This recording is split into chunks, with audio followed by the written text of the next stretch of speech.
कल कहाँ तक किया था हमने बता। कल हमने कल प्रमेय हम पढ़ रहे थे, के अंदर हमारा फॉर्मेट था भाज्य बराबर भाजक भागफल, प्लस में क्या था कि मैंने कुछ क्वेश्चन दिए थे और एक काम और दिया था।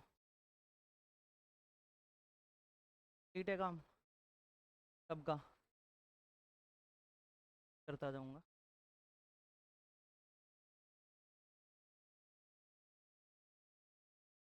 आगे देखो, आपको यहाँ से दो कॉन्सेप्ट और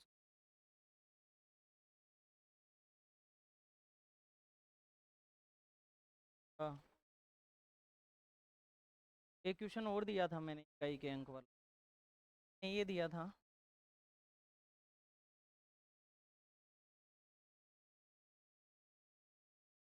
इस प्रकार से चीज़ें चल रही हैं कि 80 तक जा रहा है और आपसे पूछा है तो जब सोल्व करेंगे पूरे को, सोल्व करने के बाद में लास्ट डिजिट क्या होगा, आखिरी अंक क्या होगा, इकाई का अंक क्या होगा।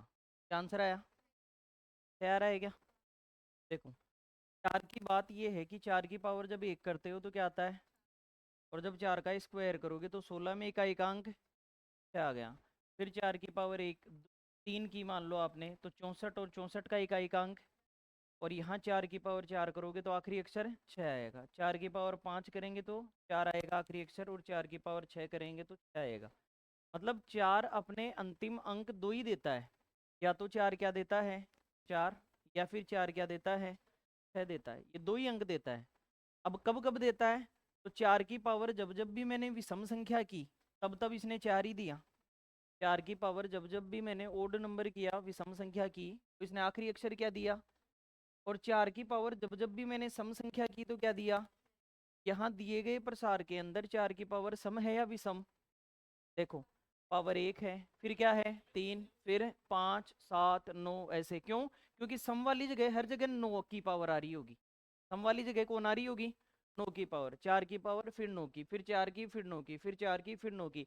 इसलिए चार अब वहां वहां स्थित होगा जहां पर विषम पावर होगी। बोलो क्लियर? गिनती तो यहीं से चल रही है, एक से ही लेकर एक दो तीन चार पाँच छह सात पावर में, और पावर कहाँ तक जा रही है। अगर आपसे कोई ये पूछे कि यहाँ कितने टर्म्स लिखे हुए हैं तो 80 पद लिखे हुए हैं। कितने पद हैं? किससे पता लगा? पावर से, क्योंकि पावर कहाँ से शुरू है और गिनती लगातार कहाँ तक जा रही है। 80 पद हैं, उनमें से 40 पद तो चार के होंगे और 40 पद नौ के होंगे, तभी तो 80 बने होंगे। टोटल 80 पद हैं। पावर से पता लग गया, उनमें से एक बार चार आता है, फिर नौ आता है, फिर चार आता है, फिर नौ आता है। इसका मतलब आधी बार चार आएगा और आधी बार नौ आएगा। तो 80 का आधी बार कितना होता है, 40। 40 बार चार आएगा और 40 बार नौ आएगा। तो मैंने ये तो जान लिया कि जहां जहां भी चार है वहां वहां इकाई का अंक चार ही आएगा। क्यों आएगा? क्योंकि इसकी पावर क्या है, विषम, और यहाँ विषम में ही दे रखा है, तो विषम पावर में तो हमेशा चार ही आता है। तो चार वाली जगह तो अंतिम अंक क्या आएगा, चार। चलो नौ की और कहानी समझ लेते हैं।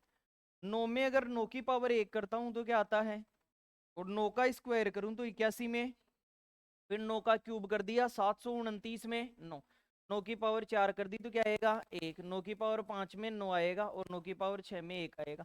इसका मतलब जो बातें चार की तरह लागू हो रही है वैसी ही कहानी कुछ नौ में लागू हो रही है, कि नौ की पावर जब जब भी आप विषम कर रहे होंगे तो आंसर क्या आएगा, आखिरी अक्षर नौ आएगा। और जब जब भी नौ की पावर सम कर रहे हो तो आंसर क्या आएगा, एक आएगा, हमेशा एक आएगा, ध्यान रखना। तो यहाँ नौ की पावर सम है या विषम, सम, और सम में हमेशा क्या आता है, एक आता है। तो अब मुझे एक बात एकदम एब्सोल्यूट क्लियर हो गई कि जहां जहां भी चार की पावर लिखी हुई है वहां वहां इकाई का अंक चार आएगा, और जहां जहां नौ की पावर लिखी हुई है वहां इकाई का अंक एक आएगा। बोलो क्लियर, हर जगह। तो फिर नेक्स्ट स्लाइड में मैं बता रहा हूँ इस बात को कि पहले चार की पावर एक में चार आया होगा, आखिरी अक्षर लिख रहा हूँ केवल मैं, अंतिम अंक। नौ में क्या आया होगा, एक। चार में चार, नौ में एक, चार में चार, नौ में एक, इस प्रकार से चलता हुआ आखिरी चार में चार और नौ में क्या आ गया। देखो, चार में चार और नौ में क्या आया होगा, एक। ये मैंने लिख दिया। कुल मिला के यहाँ जो मैंने लिखा है, ऐसे यहाँ 80 पद लिख दिए मैंने। कितने पद लिख दिए, 80, 80 टर्म्स लिख दी। जहां चार आ रहा होगा 40 बार और एक आ रहा होगा 40 बार, तो 40 और 40 कुल कितने हो गए। चलो मैं दो पदों को एक कर देता हूं, चार एकम चार, फिर गुणा, 4 एकम 4, इस प्रकार से फिर से 4 गुणा 1 क्या हुआ 4, और लास्ट वाला 4 गुणा 1 करके भी मैंने क्या कर दिया 4। अब जो मैंने लिखा इसमें 80 पद है या 40, क्यों आधे कर दिए, दो पदों का एक पद कर दिया, तो दो का एक मिला के एक कर दिया, फिर दो का एक कर दिया, फिर दो का एक कर दिया, ऐसे तो जितने रहेंगे उनको आधे कर दिए फिर मैंने, बोलो क्लियर। और आधे करें कर दिए तो पहले 80 थे तो अब क्या हो गए 40। अब देखो कोई भी चीज जितनी बार गुणा में होती है, मैंने ये कहा ना कि 2 की पावर 3 लिखा हुआ है, तो इसका सोल्यूशन क्या है कि 2 3 बार गुणा होगा। 2 कितनी बार गुणा होगा 3 बार। 5 की पावर 7 लिखी हुई है, इसका मतलब 5 कितनी बार गुणा होगा 7 बार गुणा होगा, बोलो क्लियर। ऐसे ही अगर 4 40 बार गुणा हो रहा है तो 4 की पावर कितना है 40। कोई चीज जितनी बार गुणा होती है उतना पावर ही तो है। आपने ही तो कहा अभी कि पावर 3 है तो 3 बार गुणा, पावर 7 है तो 7 बार गुणा, पावर 10 है तो 10 बार गुणा। तो अगर 40 बार गुणा हो रहा है तो पावर 40 है, 40 बार गुणा हो रहा है कोई चीज तो 4 की पावर कितनी है 40 है। अब बताओ आधार में अंतिम अंक 0 1 5 और 6 है क्या, अगर ये होते तो क्या होता, 0 में 0 आता, 1 में 1 आता, 5 में 5 आता और 6 में, अगर ये नहीं है तो घात में किसका भाग देते हैं 4 का भाग देते हैं।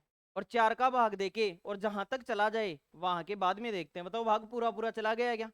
और जब जब भी पूरा पूरा भाग जाता है 4 की पावर क्या मानेंगे, ये तो वो वाली बात आ गई 4 की सम विषम वाली, आपने देखा यहाँ पे 4 की पावर सम में हमेशा आंसर क्या आता है, तो यहाँ क्या ये 4 की पावर सम है क्या, यहीं से बता सकते थे अपन 40 क्या था, उत्तर क्या आएगा ये हमारा। या फिर आप इसको सोल्व करना चाहो 4 को 4 बार गुणा करो तो 256, 256 में इकाई का अंक क्या आएगा 6। फिर समझ लो एक बार दोबारा समझाता हूँ। ये क्वेश्चन दिया था मैंने और मैंने कहा था इकाई का अंक निकाल के लाना इसके अंदर। आपको ये 4 वाली ये कहानी और 9 वाली कहानी पता होनी चाहिए थी, सर हमें कैसे पता, आप करके देखते तब पता लगता। आपको ये नोटिस करना चाहिए था कि 4 वहां वहां आ रहा है जहां विषम पावर है, और 9 वहां वहां आ रहा है जहां पावर क्या है सम। तो जब मैंने सोल्व करके देखा कि 4 की विषम विषम पावर करता ही गया तो हमेशा ही 4 आता गया। और जब 4 की पावर सम पावर की, सर सम क्यों की, क्योंकि आप एक बार विषम को चेक करोगे, एक बार किसको सम को, इसलिए चेक किया तो 4 की पावर विषम में 4 आया और सम में क्या आया 6। फिर मैंने कहा नो की भी कहानी चल रही है, तो मैंने नो की विषम अलग लिखी सारी, तो इनमें हमेशा ही क्या आ रहा है नो।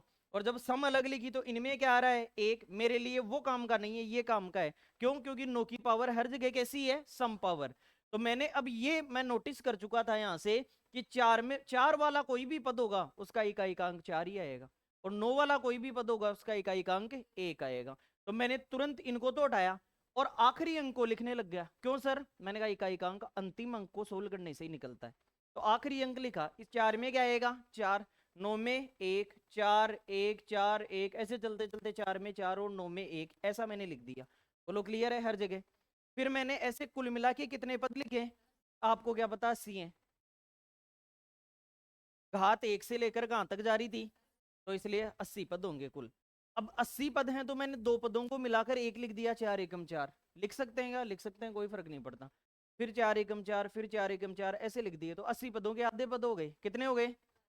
अब 4 40 बार गुणा हो रहा है, और कोई चीज जितनी बार गुणा होती है उतना उसकी पावर में लगाते हैं, उतना उसकी किस में लगाते हैं पावर में लगाते हैं। और पावर में लगा दिया 4 की पावर 40, तो या तो वो याद कर लो अभी 4 की पावर सम में उत्तर क्या आता है, या फिर वो कर लो हाथ में 4 का भाग देके पावर 4 ही आ जाएगी, सोल्व आंसर कर लोगे क्या, कर लिया था, किस किस का आंसर आ गया था ये बताओ,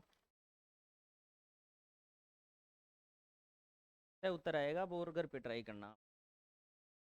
अब आगे पढ़ लेंगे हम।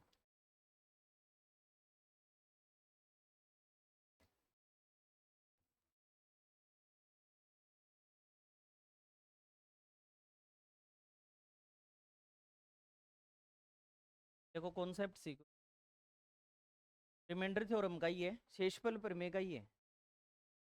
कभी भी आपको अगर शेषफल निकालना हो, जैसे मान लो आपको ये दे दिया जाए कि 11 गुणा 13 और इसमें 9 का भाग देके शेषफल बताओ रिमाइंडर कितना है, ऐसा सवाल पूछ लिया जाए, तो स्टूडेंट क्या करता है, पहले ऊपर वाली चीज को सोल्व करता है, 13 को 11 बार गुणा करेगा, तो जब 13 को 11 बार गुणा करेगा तो कितना आएगा 143, और किसका भाग देना है 9 का, या तो यहाँ से भाग दे के शेषफल निकालेगा या ऐसे निकालेगा 143, और फिर 9 का भाग देगा, तो 9 एकम कितना 9, बचा कितना 5, 3 उतार दो 53 हो गया, तो 9 का 5 गुना कितना हो गया 45, बताओ बच गया कितना यही शेषफल है। ऐसे सोल्व करता है स्टूडेंट।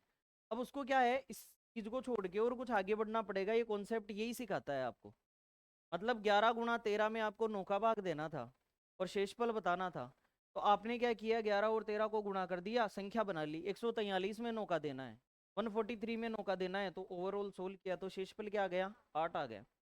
आपको आगे से क्या करना है, अगर आपको भाग देना है, शेषफल निकालना है, तो अलग अलग भाग दे लो। अगर दो चीजें गुणा में है ना, तो उनको एक जगह गुणा करने की जगह अलग अलग भाग दे लो। सर अलग अलग कैसे? मैंने कहा ये 11 गुणा 13 में 9 का भाग देना है ना, तो 11 में अलग 9 का दो और 13 में अलग 9 का दो, और जो बचता है उसको लिख दो। तो बताओ 11 में 9 का दिया तो 9 एकम 9, कितना बचा? 13 में 9 का दिया तो 9 एकम 9, क्या बचा? बीच में चिन्ह किसका? 4 दूनी। मैं भी तो यही कह रहा हूँ।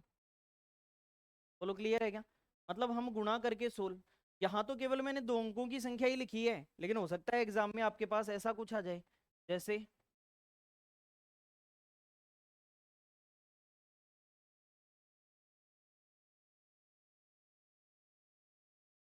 शेषफल बताओ।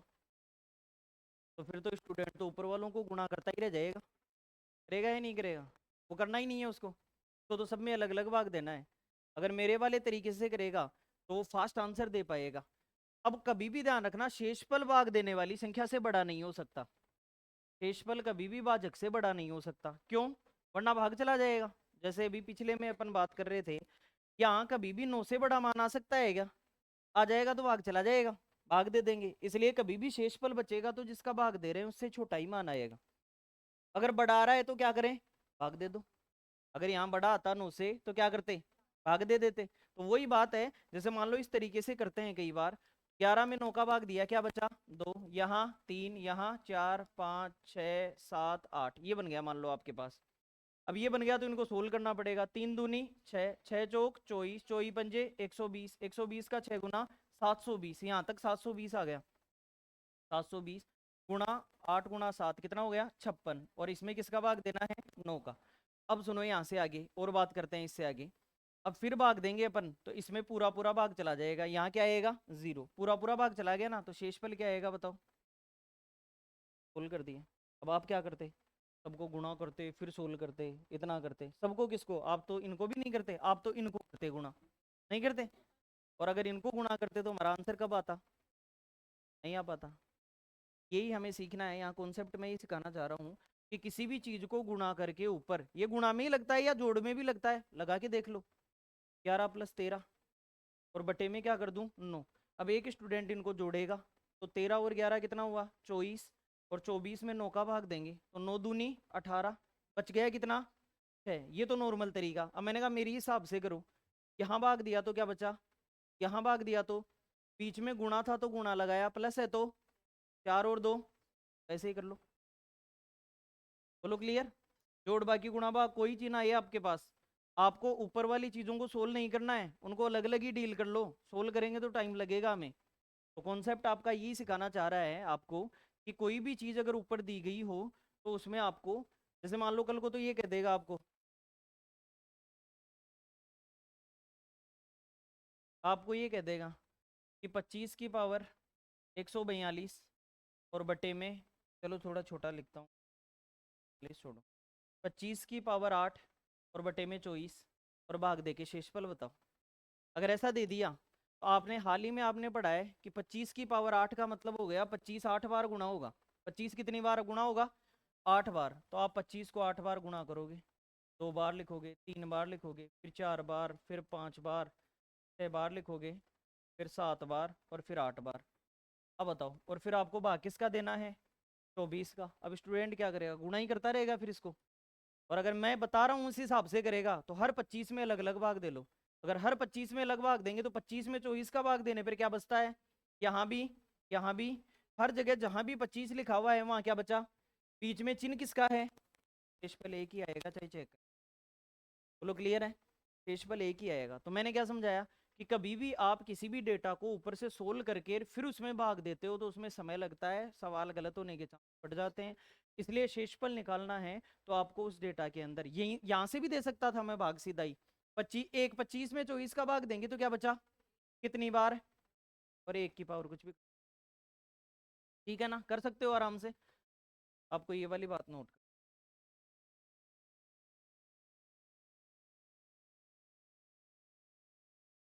कर रहे हो। 6 रह गया था, हाँ तो उसको रह जाने दो ना। ये कहना चाह रहे हैं सर इसमें भाग चला गया, ये रह गया। भाग तो चला गया ना, 9 से तो कट गया, शेष बल क्या बचा। जैसे मुझे एक बात बताओ, सुनना मेरी बात।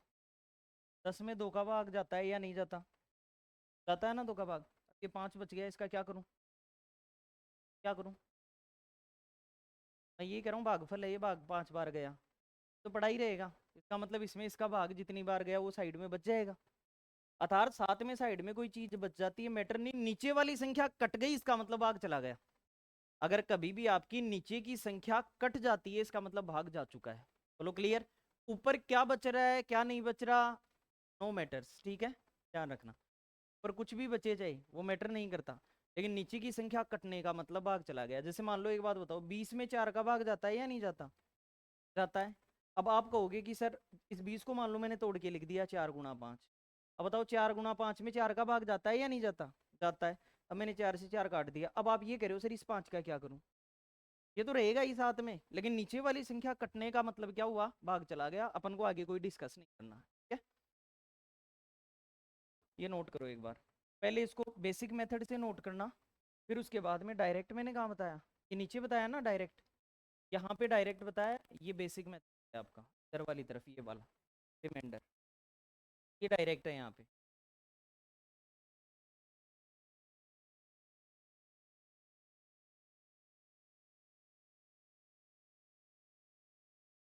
आपकी आज पहली क्लास है क्या पीछे, क्या नाम है, फर्स्ट ग्रेड के लिए हो आप फिर। और किसकी है पहली क्लास आज।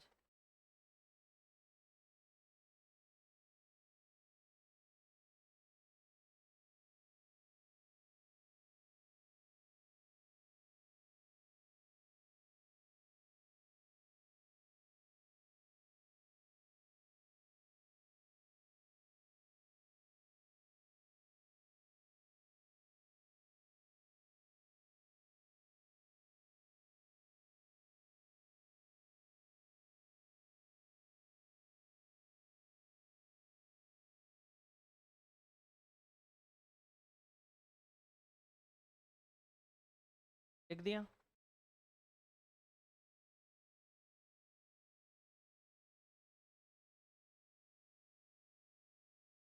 तो इसमें थोड़ी थ्योरी लिखो, मैं बताता हूँ।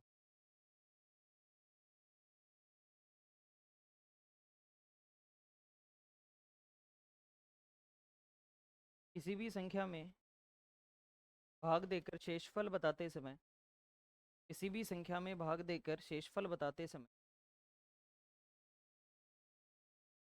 किसी भी संख्या में भाग देकर शेषफल बताते समय, भाग देकर शेषफल बताते समय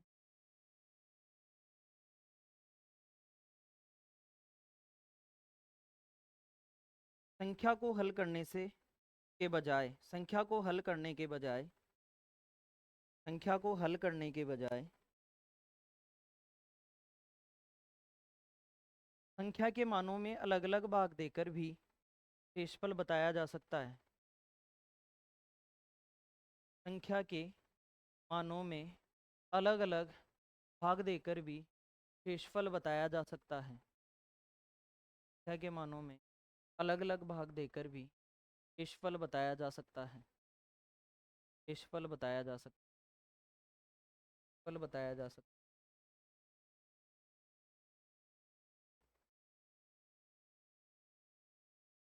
बता दोगे।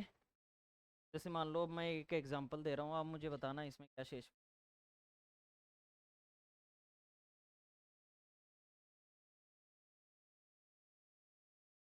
फल बताओ, लास्ट में लिख देना फाइंड रिमाइंडर, शेषफल बताओ। मतलब 11 गुणा 12 गुणा 13 में आपको 8 का भाग देना है।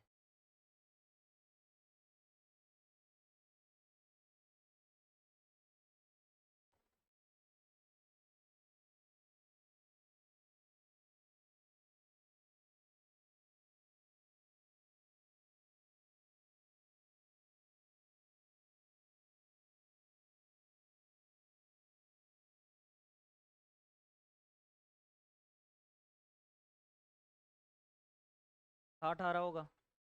किस किस का आ गया 60? हाथ ऊपर करें।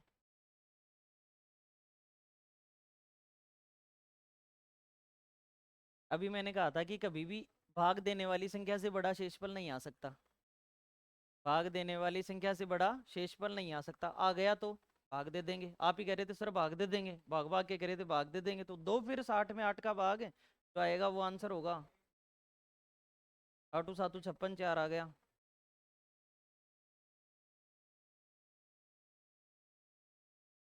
कभी भी शेषफल भाजक से बड़ा नहीं हो सकता, वरना भाग चला जाएगा, तो भाग दे देंगे।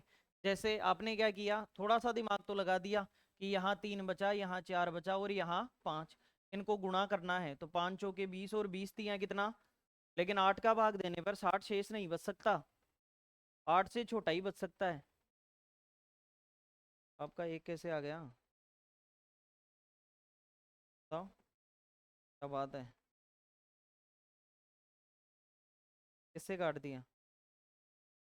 काटा क्यों तो? देखो हाँ, अगर आप इनकी तरह थोड़ा दिमाग लगा लोगे तो फिर थोड़ा आगे तक लगाना पड़ेगा दिमाग। इन्होंने क्या किया, सोल्व करने के लिए ये कर दिया, 8 का भाग देना था, 4 से काट दिया 2 बार, और यहाँ कितनी बार, 3 बार। अब ये फंस गए, अब क्या करें, इनके पास जवाब नहीं है। और इन्होंने कहा इस प्रकार से, फिर क्या किया, रिमाइंडर एक कैसे आया आपका, आगे बताओ, आगे क्या किया, इसमें क्या बचा, ये 3 कहाँ से आया फिर आपका इधर, एक कैसे आया ये पूछ रहा हूँ।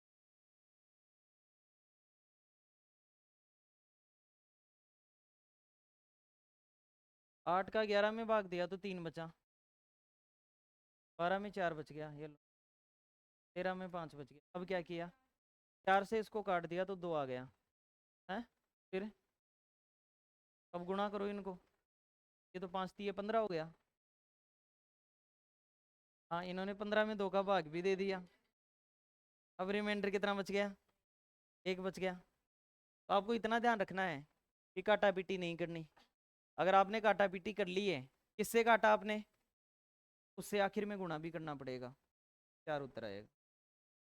अगर आपने काटा पीटी कर ली तो उससे वापस गुणा भी करना पड़ेगा। भाग 2 का नहीं दिला रहा था, 8 का दिला रहा था। भाग 8 का दिला रहा है या 2 का, तो फिर 2 का कैसे दे दिया। तो जो उत्तर आता है फिर उसको जिससे काटा था उससे गुणा भी करो। किससे सोल्व किया था आपने, 4 से, तो 4 से काटा था तो 4 छोटा आंसर आ रहा होगा, मतलब 4 गुना कम आंसर आ रहा होगा, तो जो भी आंसर आ रहा होगा उसको 4 गुना भी तो करो। ऐसे सोचो ही मत, आप तो जैसे बता रहे हैं वैसे करो। 60 में 8 का भाग देना है, तो भाग 8 का 7 बार 56, बचा कितना, यही आंसर है। 8 से बड़ा 8 भी आंसर नहीं आ सकता, कभी भी जिस बात जग के बराबर भी आंसर नहीं आ सकता। अगर आप 8 भी बता दोगे तो 8 में 8 का भाग चला गया, फिर तो 0 आएगा, शेषफल बचेगा ही नहीं। तो कभी भी भाग देने वाली संख्या से बड़ा शेषफल आ ही नहीं सकता किसी भी हालत में। ठीक है, अगले में बताना मुझे। देखो, निम्न प्रश्नों में शेषफल बताओ। खूब सारे क्वेश्चन करेंगे आज हम।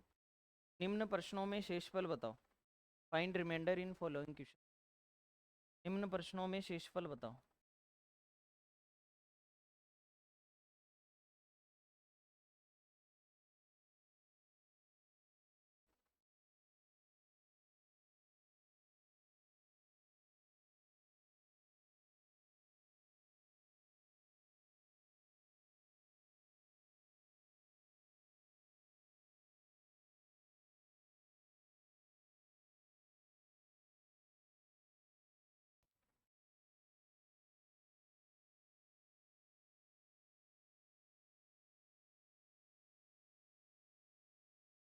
ये ऊपर संख्या दी गई है और भाग 17 का देना है।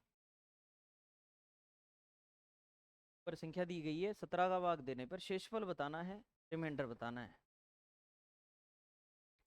अब आप कहोगे सर गुणा करना तो दूर की बात, एक एक संख्या में भी नहीं जा रहा हमसे, तो नहीं जा रहा ना एक एक में भी। अरे सीधा सीधा आपको दिमाग लगाना है, 17 का भाग 1700 में जा रहा है, तो यहाँ क्या बचा, 17 का पहाड़ा देखा करो आप, पहाड़ा कहाँ आ रहा है, देखो यहाँ पर सामने ध्यान दो।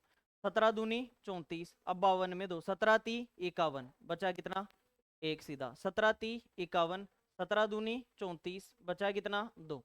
अब यहाँ 17 चौक 68, 17 का 5 गुना 85, बचा कितना। सर आप करवाते हो तो आ जाता है, लेकिन हम खुद नहीं कर पाते हैं। अब इसको बीच में मल्टीप्लाई का साइन लगा दो, बताओ 2 दूनी 4, 4 एकम 4, 4 एकम 4, यही शेषफल आएगा, चाहे गुणा करके फिर भाग दे लेना, शेषफल 4 ही आएगा आपका। लेकिन आपको भाग देना आना चाहिए, ठीक है? एक दिन लूंगा मैं आपकी जोड़ भाग की गुणा भाग की क्लास भी लूँगा।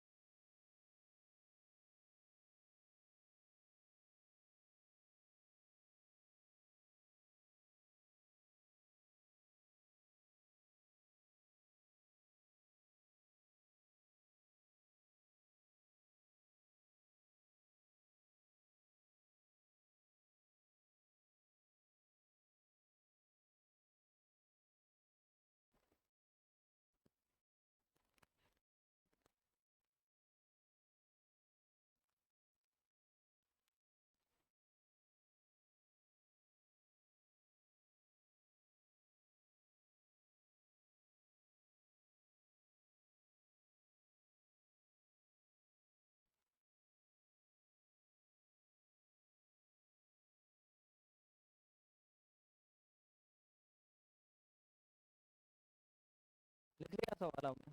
तो एक बार चेंज कर देना, ये कर दो, भाग दे दो, और शेषफल बताना है।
आ रहा है क्या 5?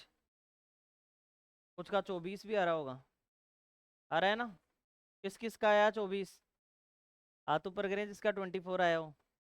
अरे बता दो ईमानदारी से। अब नहीं बताएंगे इस बार। 19 का भाग देने पर 24 नहीं बच सकता, 19 का भाग चला जाएगा, ठीक है? देखो भाग कैसे देना है, 19 एकम 19। अब आप कह रहे हो सर आगे वाली संख्या क्यों ले रहे हो, क्योंकि 3 में भाग नहीं जा रहा, तो जान आना तो यहाँ 0 चाहिए, समझ गए? लेकिन मैं सीधा ही दोनों अंकों को दिखा रहा हूँ। 19 दूनी 38, बच गया कितना? एक, एक यहाँ बच जाएगा। 19 का 5 बार 95, 19 57, बच गया कितना? एक। 19 का 3 बार 57, 19 दूनी 38, बच गया कितना? 2। 19 का 4 बार 76, 19 57, बच गया कितना? 3। 19 का 1 बार 19, 19 चौक 76, बच गया कितना? और बीच में गुणा का चिन्ह है, सबको गुणा कर देंगे। गुणा करेंगे तो 4 ती है 12 दूनी और 24 गुणा 1। अब रिमाइंडर 24 आ सकता है क्या? इसके बराबर भी नहीं आ सकता, 18 तक ही आ सकता है केवल।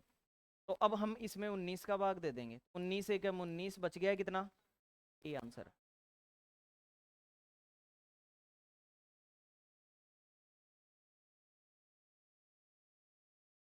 किस किस का सही था?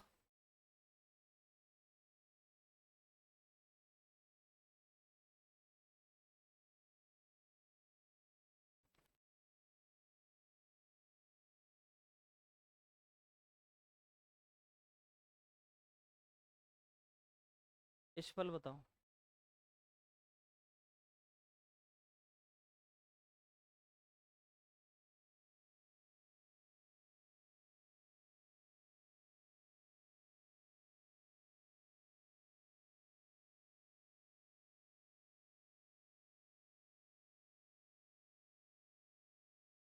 इसका सॉल्यूशन तो ये कहता है कि 16 18 बार लिखा जाना चाहिए। 16 कितनी बार लिखा जाना चाहिए? 18 बार, इस प्रकार से 18 बार लिखा जाना चाहिए, और आपको 15 का भाग देना है। अब आप इस चीज को तो भूल गए कि ऊपर वाले को गुणा तो हमें करना ही नहीं है, हमें क्या करना है? अलग अलग भाग देना है। सब में अलग अलग भाग देंगे तो हर बार 16 में 15 का भाग एक बार ही जाएगा। हर बार 16 में 15 का भाग कितनी बार? एक बार ही जाएगा, हर जगह एक ही बचेगा मेरे पास। और जब एक को गुणा करूंगा तो शेषफल क्या आएगा? एक। आगे से मैंने कहा था कि मैं सीधा करूंगा इन सवालों को। 16 में 15 का भाग देके 18, तो एक बार 16 में 15 का भाग दिया तो क्या बचा? कितनी बार? और एक की पावर कुछ भी कर लो, क्या आता है? एक। एक को कितनी भी बार गुणा कर लो एक ही आता है।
कर लिया? क्या आंसर आ रहा है? देखो, इसमें इसका भाग दिया एक बचा कितनी बार? 1024 बार, और एक की पावर कुछ भी कर लो, क्या आता है? एक ही आता है। इसमें इसका भाग दिया एक बचा 712 बार, एक की पावर कुछ भी कर लो, क्या आएगा? इसमें इसका भाग दिया एक बचा 109 बार, एक की पावर कुछ भी कर लो, क्या आता है? एक। इसमें इसका भाग दिया एक बचा 21,479 बार, एक की पावर कुछ भी कर लो, क्या आता है? इस बार बताओ। हम्म, बताओ। है? भाग नहीं जाएगा? इतनी बड़ी संख्या दिख रही है, 91 को 107 बार गुणा करेंगे और उसके बाद में उसमें 92 का भाग नहीं जाएगा। है? भाई केवल ये 91 होता तब तो मान लेता, लेकिन 91 की पावर भी तो है, और जब इसको सोल्व करेंगे तो ये तो बहुत बड़ी संख्या बन जाएगी, और फिर आप कह रहे हो कि इसमें भाग नहीं जाएगा। है? क्या?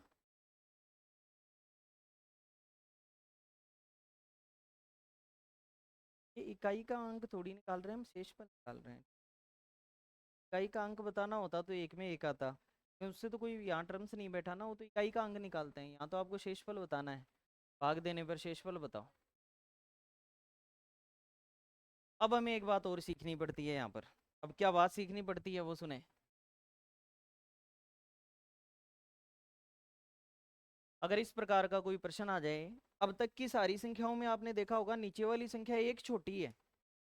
सारे प्रश्नों में अब तक इस प्रश्न को छोड़कर नीचे वाली संख्या एक छोटी है, और इसमें एक बड़ी है। जो भी नंबर है ऊपर 91 से एक बड़ा है, यहाँ एक छोटा है, यहाँ इससे एक छोटा, यहाँ इससे एक छोटा, यहाँ इससे एक, इसीलिए हमें एक बचा हुआ बता रहे थे। अब यहाँ तो एक बचेगा नहीं, क्यों? क्योंकि ये तो एक बड़ी है संख्या। तो अब आपको एक कॉन्सेप्ट सीखना है। जैसे मान लो 8 में 5 का भाग देना है, बताओ क्या शेषफल बचा? 5 एकम 5 कितना बचा? 10 का 3 बचा। सामने ध्यान दो, 5 एकम 5, 3 बचा आपके पास। एक शेषफल प्लस में हो सकता है, वो प्लस में तब आता है जब हम दी गई संख्या से पहले कौन सी संख्या का पहाड़ा आता है। लेकिन 8 से बड़ी संख्या बताओ जो 5 से कटती हो। 8 से बड़ी संख्या जो 5 से कटती है क्या है भाई? आपने छोटी संख्या तो 5 देख ली, 5 एकम 5, 6 7 8, 3 बच गया। ऐसे ही आप इससे बड़ी संख्या देखोगे, 5 दूनी 10, तो आपके पास इस बार क्या शेषफल बचा?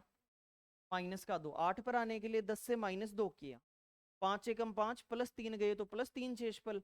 बड़ी संख्या ले लोगे, 5 दूनी 10, तो -2 आओगे तो माइनस का 2 शेष। आज तक आपने पढ़ाई के अंदर केवल प्लस का शेषफल पढ़ा होगा, लेकिन आपको ध्यान रखना है कि प्लस का शेषफल भी वैलिड है और माइनस का शेषफल भी वैलिड, दोनों ही शेषफल है। भाई आप कह तो यही रहे हो ना, आपसे कोई ये कहे कि 8 क्या है, मतलब 5 का भाग देने पर 3 बचता है, वो है 8। या 5 का भाग देने पर 2 माइनस आ जाओ तो भी 8 है। बोलो क्लियर है? दोनों ही तरीके सही है हमारे। तो यहां से मैं ये कह रहा हूं कि कोई भी संख्या में प्लस का शेषफल भी हो सकता है और माइनस का भी। आप क्वेश्चन सोल्व करते समय किसी को भी काम में ले सकते हो, बस फाइनल आंसर आपका प्लस में होना चाहिए। फाइनल आंसर किस में होना चाहिए? प्लस में। जैसे मान लो मुझे 11 में 6 का भाग देना है, मैं कहूंगा 6 एकम 6 कितना बचा? 6 दूनी 12 कितना बचा? ये दोनों ही काम में ले सकता हूं मैं, -1 आके भी। तो मान लो मुझे 63, इसके अंदर मुझे 16 का भाग देना है, तो 16 × 3 = 48, कितना बचा बताओ? प्लस का 15, और 16 चौक 64, माइनस का क्या बचा? 1। तो मान लो 24 है, इसमें मुझे 9 का भाग देना है, तो 9 दूनी 18, प्लस का क्या बचा? 6, और 9 × 3 = 27, माइनस का क्या बचा? 3। दोनों ही चीजें काम में ले सकते हो। छोटी संख्या से जाओगे तो प्लस में बच जाएगा, और उससे बड़ी संख्या पे आ जाओगे तो माइनस में बच जाएगा। लेकिन फाइनल आंसर हमेशा किस में देना है? प्लस में। तो सर माइनस वाला आ जाए तो क्या करें? तो जब कभी भी ऐसा हो कि इनको यूज करने के कारण माइनस में मान आ जाए, तो जिसका भाग दे रहे हैं उसमें से घटा देना है, प्लस वाला बन जाएगा। बताओ जैसे माइनस का 2 काम में ले रहे हो, भाग किसका दे रहे हैं? 5 में से 2 गया, बताओ कितना बचा? तेरा प्लस का। बताओ भाग किसका दे रहे हो? 16 का। माइनस का शेषफल आ गया, तो अगर घटा देंगे तो किसका शेषफल आ जाएगा? प्लस का। भाग किसका दे रहे हैं? 6 का। 6 में से ये शेषफल घटा दिया, कितना बचा? तेरा प्लस का। किसका भाग दे रहे हैं? 9 का। माइनस का 3 घटा दिया, बताओ क्या बचा? तेरा प्लस का। फिर सुन लेना मैंने क्या बात बताई हो। जब कभी भी संख्या अगर बड़ी ले लेते हो और बड़ी संख्या से वापस आते हो, तो शेषफल प्लस में ना बचकर किस में बचता है? माइनस में बचता है। बोलो क्लियर? माइनस में शेषफल बचता है, लेकिन फाइनल आंसर हमेशा प्लस में देना है। फाइनल आंसर हमेशा किस में देना है? प्लस में देना है। और फाइनल आंसर अगर हमेशा प्लस में देना है, तो जिसका भाग दे रहे हैं उसमें से घटाएंगे, का भाग दे रहे हैं उसमें से। लेकिन सर माइनस में अगर 16 से बड़ा मान आ गया, तो आप तो 16 में से ही घटाओगे, तो वो तो फिर से माइनस में रह गया। तो अगर आपका माइनस में सोल्व करते करते माइनस का 20 आ गया, अब माइनस का 20 आ गया, तो अब क्या करें? आप तो 16 में से ही घटाओगे, तो फिर आप 16 के पहाड़े में से घटाओगे। किसमें से घटाओगे? पहाड़े में से, टेबल में से। 16 का बड़ा पहाड़ा क्या है उस मान से? 16 दूनी 32, फिर 32 में से घटाओगे। अगर 32 से बड़ा माइनस का मान है तो 16 × 3 = 48, 48 में से घटाओगे। उससे बड़ा है, मतलब जो भी माइनस की वैल्यू है उससे बड़े मान में से घटाओगे। अब आ जाओ उस सवाल पे चलते। इतना अगर आपने सीख लिया तो अब करते हैं सवाल। यहाँ 107 की जगह 108 कर देना, पावर 107 की जगह 108, 107 को 108 करो। अब ध्यान दो, बताओ प्लस का 1 बचेगा या माइनस का 1? प्लस का 1 बचेगा या माइनस का 1? कितनी बार बचेगा? और माइनस प्लस का 1 तो बिना कुछ देखे ही ये कह देता है कि 1 की पावर कुछ भी हो 1 ही आता है। 1 की पावर कुछ भी हो क्या आता है? लेकिन माइनस वाला ये कहता है कि मेरे पास 2 कंडीशन होंगी, या तो मैं माइनस का 1 भी दे सकता हूँ और प्लस का 1 भी दे सकता हूँ। कैसे? तो उसने ये कहा कि जैसे मान लो -1 एक बार आ रहा हूँ तो माइनस में उत्तर दूंगा, अगर 2 बार आ रहा हूँ तो माइनस माइनस क्या हो जाएगा? प्लस में उत्तर दे दूंगा। अगर 3 बार आ रहा हूँ तो माइनस माइनस प्लस, लेकिन फिर से माइनस आ जाएगा। 4 बार आ रहा हूं तो माइनस माइनस प्लस और माइनस माइनस प्लस, फिर एक बार और आ रहा हूं तो फिर माइनस हो गया, फिर एक बार और गुणा हो जाऊंगा तो माइनस माइनस क्या हो जाएगा, प्लस। मैंने कहा क्यों मजाक कर रहे हो, ऐसा कहो ना सीधा सीधा कि जब जब भी सम संख्या बन जाए तो माइनस माइनस का प्लस हो जाता है। जब जब भी पावर में कैसी संख्या बन जाए, सम, सम का मतलब जोड़ा बन जाएगा, और जोड़ा माइनस माइनस क्या हो जाएगा, प्लस हो जाएगा। तो आपको हमेशा माइनस वाली चीज, अगर -1 की पावर 2 है, इसका मतलब माइनस माइनस क्या हो जाएगा, प्लस। अगर पावर 4 है तो भी दो दो का जोड़ा बन जाएगा, माइनस माइनस क्या हो जाएगा, प्लस। लेकिन -1 की पावर 7 है तो ये क्या रहेगा, क्यों, क्योंकि एक माइनस वाला मान बच जाएगा एक्स्ट्रा, इसलिए वो माइनस आ रहा है। समझ में आ गई बात। तो अब आपको इस सवाल में ये देखना है कि ये माइनस वाले का ये मान सम है या विषम, और सम है या विषम, ये इसको किस में बदल देगा, यही इसका शेष, यही इसका शेषफल है। फिर सुन लेना, एक एग्जांपल और देता हूं मैं, नोट करने के लिए मैं समय दे दूंगा, अब फिर देख लो।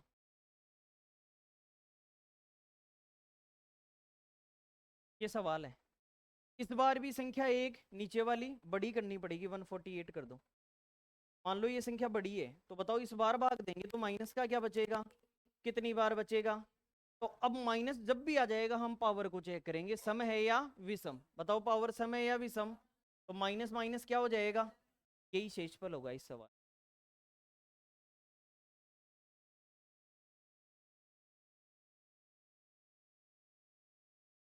अब देखो, भाग देंगे तो नीचे वाली संख्या एक बड़ी है, हमने ध्यान, हाँ, मैं बता दूंगा, सारी चीजें लिखवा दूंगा, हाथ कटवा के मानोगे।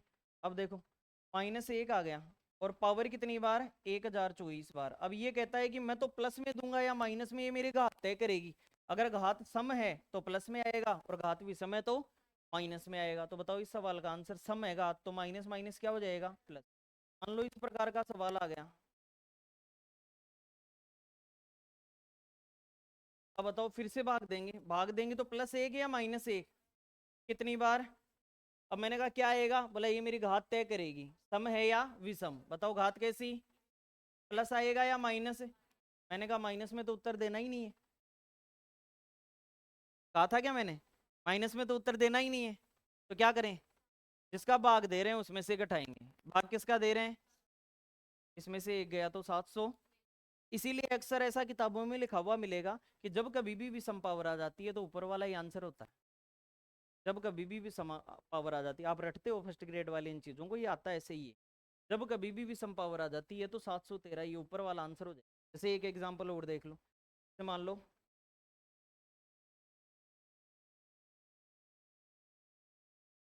ये दे रखा है, अब बताओ नीचे वाली संख्या एक बड़ी है, सामने ध्यान दो, नीचे वाली संख्या एक बड़ी है तो क्या बचेगा, कितनी बार, 19,717 बार। ये सम है या विषम, तो ओवरऑल क्या आएगा बताओ। लेकिन माइनस में तो आंसर देना ही नहीं है, किस में से घटाएं, 816 में से एक गया तो क्या आया, कह रहा हूँ ऊपर वाला आंसर है। तो क्लियर, 815, बात समझ में आ गई। यहाँ हम सवाल, मैंने यहाँ फंसाया था आपको, नीचे वाली संख्या हर जगह छोटी दे रहा था, एक एक, तो हर जगह छोटी दे रहा था तो प्लस का एक बच रहा था, दिक्कत ही नहीं थी, कोई कोई पावर लगाओ चाहे। फिर मैंने एक ऐसा क्वेश्चन दे दिया जिसमें नीचे की संख्या एक बड़ी है और एक बड़ी है, तो हमें माइनस के शेषफल वाला कॉन्सेप्ट पता होना चाहिए कि शेषफल प्लस में भी हो सकता है और शेषफल माइनस में भी हो सकता है। बस ध्यान ये रखना है, माइनस को काम में ले लो आप, लेकिन फाइनल आंसर किसमें देना है। जैसे एक छोटा सा एग्जाम्पल और फिर आपको और नोट करने दो, देखो, जैसे मान लो क्वेश्चन आपके पास ये आ जाए,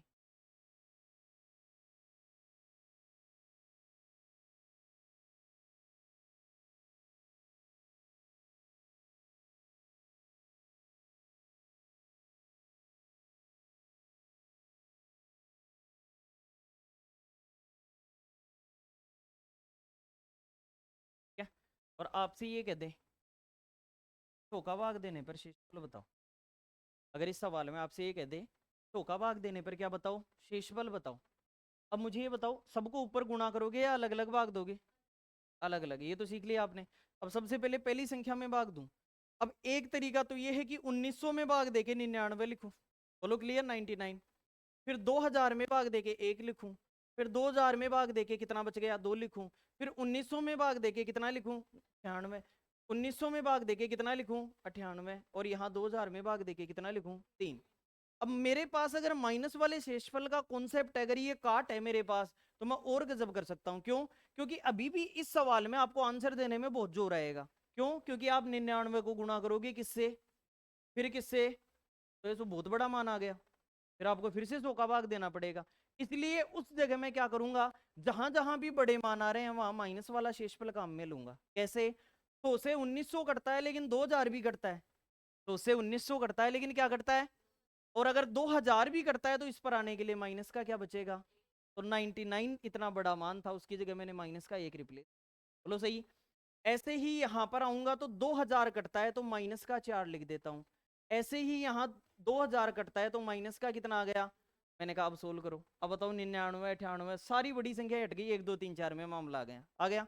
लेकिन हमें ये जरूर ध्यान रखना है कि फाइनल आंसर किसमें देना है, प्लस में। बीच में इन सबके चिन्ह किसका है बताओ, गुणा का, तो ये सारे मान क्या होंगे, गुणा। गुणा कर लेते हैं, बताओ 1 गुणा -1 क्या आ गया, माइनस का 1। माइनस का 1 को 2 से गुणा किया तो माइनस का 2।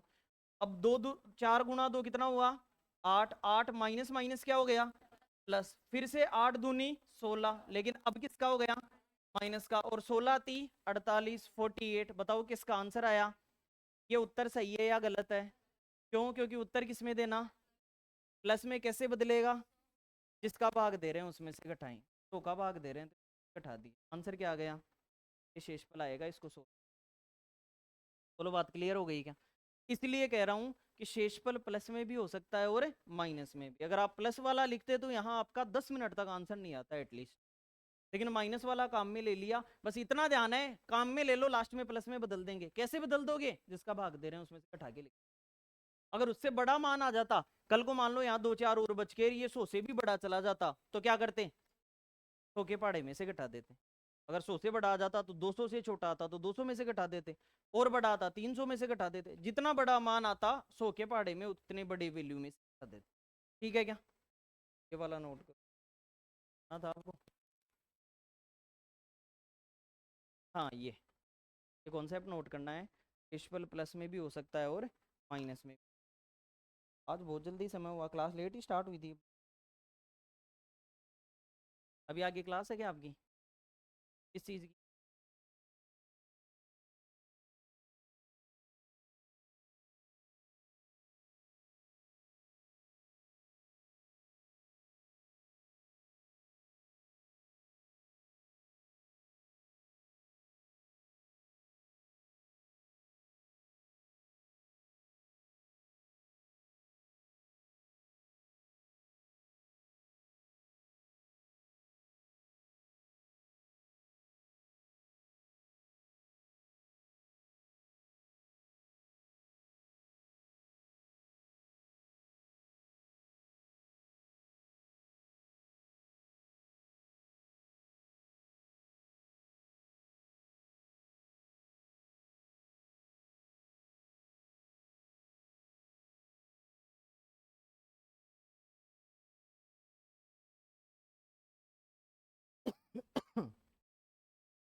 कर दिया नोट। अब देखो आज हमने क्या क्या पढ़ा है। भाज्य बराबर भाजक इंटू भागफल प्लस शेषफल। भाज्य बराबर भाजक इंटू भागफल प्लस शेषफल, ये तो कल पढ़ा था हमने। फिर हमने ये क्वेश्चन जो कल दिया था, आंसर आया था हमारा जो सम और विषम वाली, ये बातें आप ध्यान रखना 4 में। और के बाद में ये कॉन्सेप्ट आया कि आपको ऊपर वाली संख्याओं को गुणा करने की जगह अलग अलग भाग दे दोगे तो भी आपका आंसर वही आएगा, डिफरेंट नहीं आएगा। आप निश्चिंत रहा करो, प्लस में भी आंसर आता है, माइनस में भी आता है, सोल्व करके कैसे भी कर सकते हैं। लेकिन ऊपर वालों को सोल्व मत करो, अलग अलग ही भाग दे लो, दोनों में अलग अलग भाग देना है। अब दूसरा एक चीज आपने काट दिया था, काटना नहीं है। अगर काटते हो तो फिर लास्ट में आंसर को उससे गुणा करो जिस चीज से काटा है। आज बहुत सो रहे हो आप, मैं कुछ कहा नहीं है। नेक्स्ट अब देखो, फिर मैंने ये कहा सीधा सोल्व कर देंगे। 25 में 24 का भाग देंगे, क्या बचा 1, कितनी बार बचा 25 8 बार है तो 1 भी कितनी बार बचेगा 8 बार बचेगा। नेक्स्ट, ये अलग अलग मैंने आपसे सोल्व करवाया, आपने आंसर बता दिया। कभी भी भाजक से बड़ा आंसर नहीं आ सकता, शेषफल कभी भी किससे बड़ा नहीं आ सकता, बराबर भी नहीं आ सकता, वरना एक बार भाग चला जाएगा। ठीक है, यहाँ पर मैंने अलग अलग संख्याएं दी, 17 का भाग दिलाया, अलग अलग आपने भाग दिया, आंसर बता दिया। के बाद में ये भी सेम टू सेम ही सवाल आया हमारे पास। फिर ये कुछ क्वेश्चन किए जिसमें मैंने एक क्वेश्चन थोड़ा अलग डाला, जिसके अंदर मैंने बाकी सारे प्रश्नों में तो नीचे वाली संख्या एक छोटी दी थी, लेकिन इस क्वेश्चन में नीचे वाली संख्या एक बड़ी दी। और बड़ी देने के बाद मुझे ये कॉन्सेप्ट समझाना पड़ा कि शेषफल प्लस में भी हो सकता है और माइनस में भी। माइनस में तब तब आएगा जब संख्या बड़ी हो, संख्या क्या हो, तो यहाँ बड़ी थी, ये आपने समझा और फिर तुरंत क्या लिख दिया, -1। जितनी पावर है उतनी बार, तो पावर लगा दी 108। अब माइनस का चिन्ह हमेशा ये कहता है कि पावर तय करेगी कि मैं माइनस में आऊंगा या प्लस में। कैसे, पावर जब जब भी सम हुआ करेगी, इवन पावर हुआ करेगी, तब तब मान मेरा प्लस में बन जाएगा, और जब जब भी सम हुआ करेगी तब मान किस में, और माइनस में उत्तर देना नहीं, किस में से घटाएं, जिसका भाग दे रहे हैं उसमें से माइनस करके और हम आंसर। बोलो ठीक। के बाद में प्रैक्टिस की थी हमने,